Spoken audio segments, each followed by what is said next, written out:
জুলাই সনদে সংবিধান সংস্কার পরিষদ ও উচ্চকক্ষে পিআর নিয়ে একমত হয়নি বিএনপি। সংসদে এর সমাধান হতে হবে বলে মন্তব্য করেছেন এলজিআরডি মন্ত্রী মির্জা ফখরুল ইসলাম আলমগীর।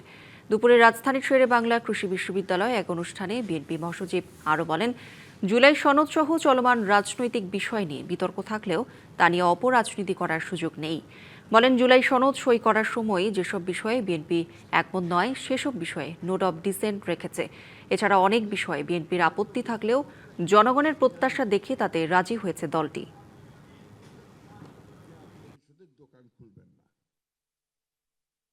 অনেকগুলো বিষয় আছে যেগুলো আমরা একমত হইনি, সেগুলো তারা বলে দিল যেগুলো হবে।